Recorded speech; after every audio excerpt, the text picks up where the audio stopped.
Continuing on with the show here now, we're going to get into some AFC East wide receiver rankings that I have pulled up here. Last time we talked about the AFC North, and now we move down a division to the AFC East, talking about the Bills and their new wide receiver group, the Miami Dolphins adding Odell Beckham Jr., the Jets with all the new weapons as well on the offensive side, where do they fit it, and also the Patriots, not excluding them, and all the new weapons that they have in the quarterback play. How do they all rank in my power rankings this episode? Well, we're going to get into it right away, and starting at number 4, we have those New England Patriots falling from grace a little bit here, with just looking back 4 years ago, how they were close to the mountaintop, how close they were to, just being near the top, the elite of the elite, and now where they find themselves now. It's very odd and very uncharted territories for, I'm sure, these fans and how they expect this team to play, and it all really stems from the offensive side of the ball. Very new group and a very young group as well. Really led by these three guys here. Kendrick Bourne, Juju Smith-Schuster, and KJ Osborne, also who they signed in free agency. They really have a lot of options when it comes to who they're throwing the ball to and who they want to make plays out there. These three guys, along with Demario Douglas, rookie Jalen Polk, Jalen Reagor, Kayshon Boutte, and Tyquan Thornton. They have a lot of names and a lot of depth at that position, but how dependable and how consistent can those options be? I think the most consistent option that you have right now is probably Kendrick Bourne. I was pretty impressed with him the last season that he had. He did get injured, but also just leading up to that, he did seem like the most fluid and solid option that they have. But is he really the bona fide number one receiver that you would really want? That's sort of where you get to Juju Smith-Schuster. He was signed to the Patriots, and sort of after moving around a little bit, could he really now blossom into that number one wide receiver position and into that role for this young team?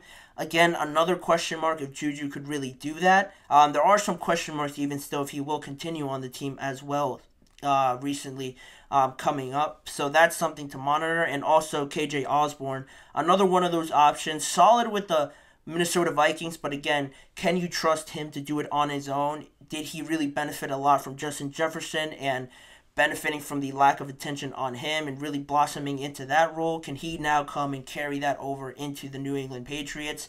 It all has to do with them, obviously, and their skill set, but now you look at the quarterback situation that the Patriots find themselves in.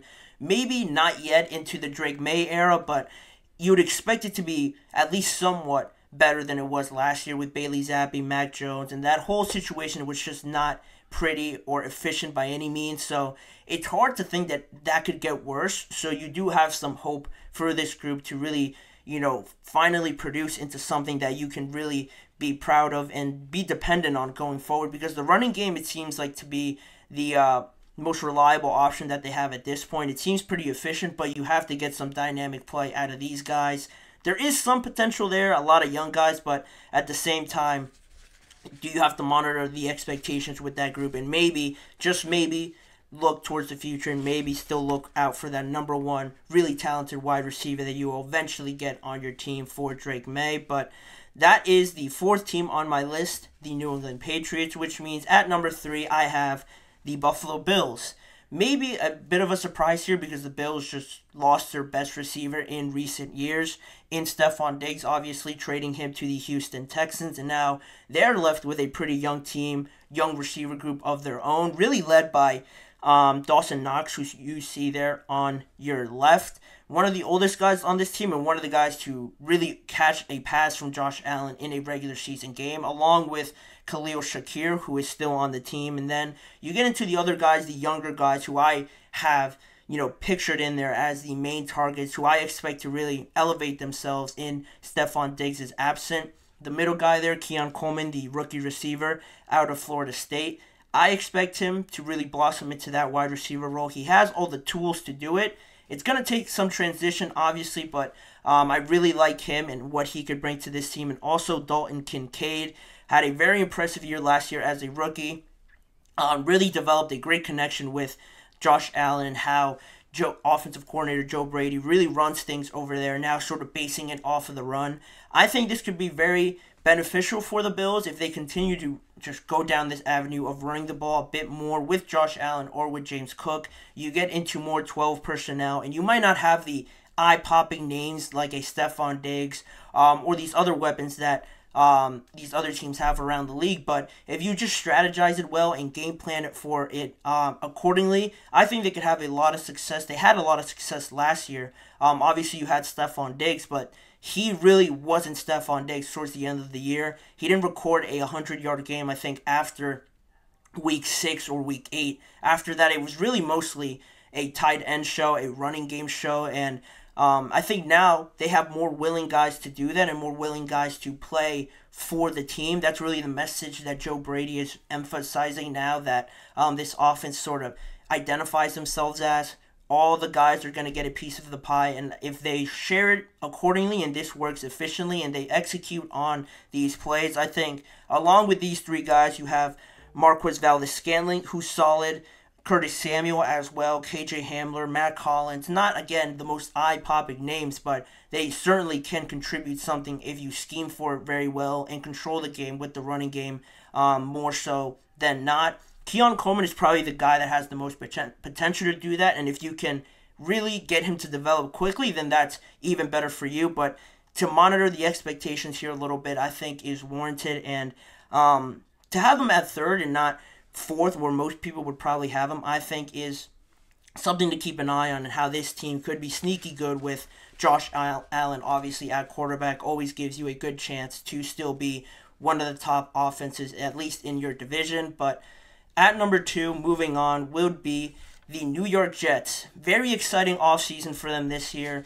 Obviously, an offensive group led by that man on your left, Garrett Wilson, the 3rd-year wide receiver now, I want to say, if my memory serves me right, leading this offense now that you add Mike Williams to in the middle there. You have to monitor how he is with health, but a very good number 2 option there for the New York Jets. And also Xavier Gipson, maybe not the most well-known name, but making a lot of plays in OTAs, and I think he has a good chance of stepping into that wide receiver 3 role for the New York Jets. And also, behind those 3 guys, you have young guys like Malachi Corley, Alan Lazard, if he could contribute a little bit more. Not in the best of spots with New York Jets fan bases and how much he has contributed recently, but he has that great connection with Aaron Rodgers. Maybe he could step it up. And if you can get even more than you did from him this year, it'll only be even better now because you have more options to not have to defer to Alan Lazard, which he could be in a spot where that just isn't his role anymore, but now at least you have better options. Garrett Wilson maturing into that wide receiver 1. Mike Williams hopefully staying healthy. Those 2 guys will probably get the majority of the attention anyway, and Alan Lazard could probably benefit off of that even more. And also in terms of versatility and what each of them can bring, Garrett Wilson pretty much can do everything. You have Mike Williams as a deep ball, big body, contested catch wide receiver, and also Xavier Gipson working out of the slot, capable of doing it outside, but really blossoming and really being as efficient as he can be in the slot, operating the middle of the field. You have a lot of different abilities you could use on this offense for Aaron Rodgers as well. Getting a little bit older, but surrounding him with so much talent, I think it is an exciting time for the New York Jets fan base, and having all these great options that you can really play off of. And also Breece Hall there carrying the rock out of the backfield. I do know that is the running game, but also getting involved that way and opening up the passing game, I think could be a very, very beneficial thing for the New York Jets this year. And there is a lot of pressure on them, but now I think they're definitely more equipped to do something with that pressure and not have the wheels fall off in the first couple of weeks. And then, Aaron Rodgers said it best. If he doesn't perform, if this team doesn't perform again after last season, most of them are probably gone anyway, and they're going to have to sort of rebuild this thing from the bottom up. So a lot of pressure, but now definitely better equipped to handle that and execute at a higher level. So they're at number 2, which means obviously only one team left. The Miami Dolphins are my number 1 receiver group in this division in the AFC East, just mainly because I believe they have 2 number 1s. Tyreek Hill obviously goes without saying, and Jalen Waddle quietly being one of the most underrated receivers, I think, could be a number 1 on any of these teams in the AFC East and also just around the league as well. has recorded a 1,000-yard season in each of his 3 years in the NFL, got paid accordingly as to how well he has produced on the field. And then those two guys already had been pretty successful with this offense, and the Miami Dolphins benefiting off of these two guys, but they really now needed somebody else to sort of step up, because when you get to the playoffs, as you saw this past year, teams really focus in on getting rid of those two guys, not having them break the game open for the Miami Dolphins. And that's where maybe some people will have their doubts around that man in the middle there, OBJ, and how much he could really contribute. But I think his time with the Baltimore Ravens didn't really paint him in the best of light. It just didn't fit for me. I didn't think his skill set and what he could bring to the table really was what the Baltimore Ravens needed. Yeah, he had some solid games and some solid contributions here or there, but he did suffer with injuries, and now, again, not something that really boosts his chances of people being confident in him and how much he can contribute. But I think now, whereas with the Baltimore Ravens, you have a rookie in Zay Flowers, Mark Andrews is a tight end, so really not truly gaining too much attention or being as much of a threat to opposing defenses. He was sort of looked at as a guy to be a very good number 2 and maybe a little bit of a number 1 and a teacher for Zay Flowers in Baltimore. Now, in Miami, he's not really expected to be that at all. They already have 2 number 1s that could pretty much do everything. Go deep, work the middle of the field, short routes, screen plays, just quick throws as well. Those two guys can bring so much to the table that OBJ doesn't really have to do much and can just really blossom in what he does best. Beating corners one-on-one, maybe moving or all over this offense could be something that, again, benefits him with all the manipulation that the Dolphins do before the snap of the ball. All of that can really benefit OBJ, and I think he is in for a good year this year to surprise a lot of people and prove the doubters wrong, because, again, he doesn't have to be that main option, and behind him, maybe not the most eye-catching names, but they are so top-heavy, the Miami Dolphins, that I think they could, handle that with guys like Durham Smythe, Jonnu Smith, Braxton Berrios as depth options. They have to just remain consistent and maybe get a little bit more from those guys, but overall, I think they have too much talent at the top to not be on or in my number 1 spot in these AFC East divisional rankings for the receiver group. So again, as always, let me know what you guys think of my rankings. Do you guys have confidence in the Dolphins being that number 1 receiver group in this division? Do you think the Bills should be a little bit higher? Or the Jets, or are you not just buying into the Jets hype for this 2024 season? Leave your thoughts in the chat box during the live episode, or also in the comments section after the show has concluded. But in saying that, we will move on with the rest of the show, going into a quick break now, and when we return, getting into that story on London wanting to host a Super Bowl. How does the NFL feel about that? And is it possible with all the history around the Super Bowl, obviously, how important it is to the United States?